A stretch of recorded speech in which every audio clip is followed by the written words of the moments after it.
regista italiano della distanza, un atleta che ha...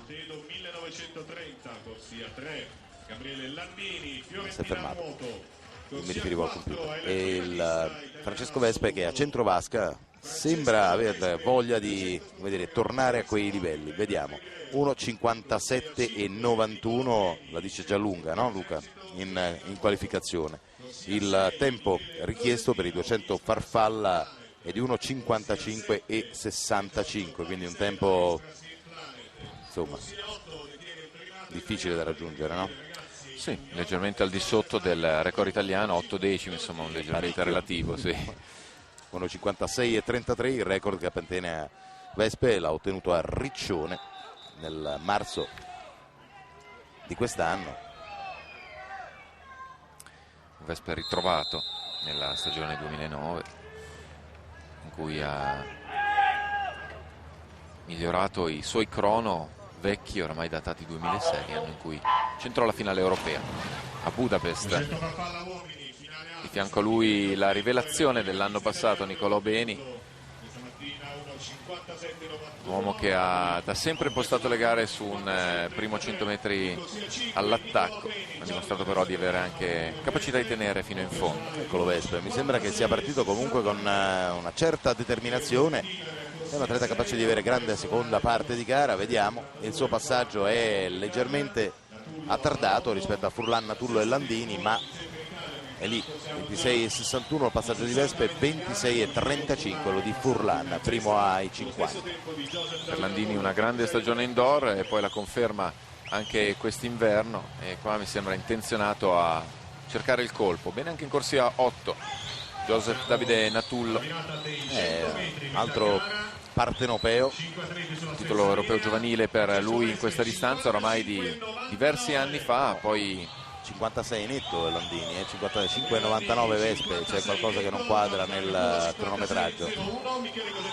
Comunque in 5 atleti in 23 centesimi, 22 centesimi per precisione. No, confermo, i tempi sono quelli e non sono invertite le posizioni. Vespe ci prova, bene anche Cosentino in questo terzo 50, scema invece l'azione di Natullo.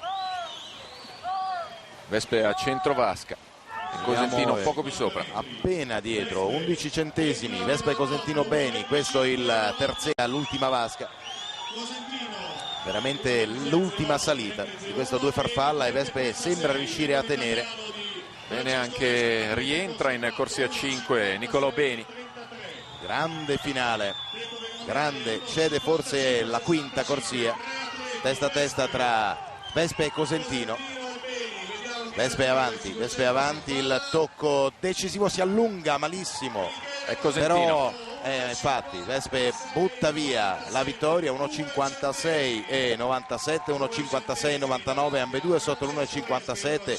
La gioia incredibile di Michele Cosentino, che guadagna, come dire, a gran merito questo tempo, gioia condivisa immediatamente proprio con Francesco Vespe.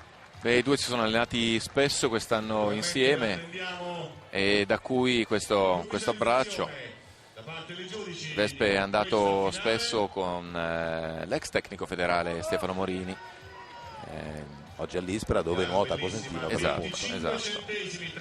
Molto bravo stilisticamente Cosentino, molto bravo davvero a tenere la nuotata negli ultimi 50 metri. Questi è Vespe intanto, una nuotata molto singolare. Vespe che aveva ancora un vantaggio giusto, come tu hai rilevato Sandro, è arrivato però molto lungo sulla piastra, è stato bruciato dal touch perfetto. 2 centesimi a tanto è bastato, in ogni caso ambedue sotto l'1,57, questo non voglio dire che valga un ingresso certo, perché non è così, però se devono portare due farfallisti nei 200 non credo che a questo punto.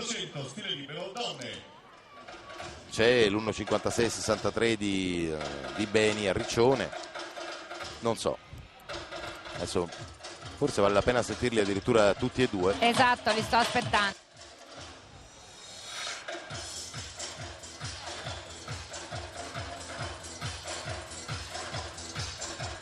Comunque è bello questo modo di convivere, no? E la singolare tensione di finale che comunque Sì. Ragazzi, della prima serie 800 stile libero donne. beh, c'è anche molta commozione. Michele, una gioia quasi incontenibile, adesso anche una commozione. Avete gareggiato una gara serratissima, siete arrivati quasi insieme. Michele, guarda, cioè, non ho parole, cioè, era un anno che stavo male, non riuscivo a gareggiare come volevo, non lo so, non ero più me stesso. sei ritrovato qui oggi. Sì, grazie, cioè, devo veramente tanto alle persone che mi stanno accanto, a Francesco che per me, cioè, vieni qua perché no, mi ha dato tanto, ci siamo veramente... E Francesco, ti sei ritrovato qui, stai ritornando ai tuoi livelli? No, sono soddisfatto, mi fa piacere, mi sono comunque riconfermato, poi nuotiamo insieme, primo e secondo, anche se siamo in squadre diverse, è bello, soddisfazioni.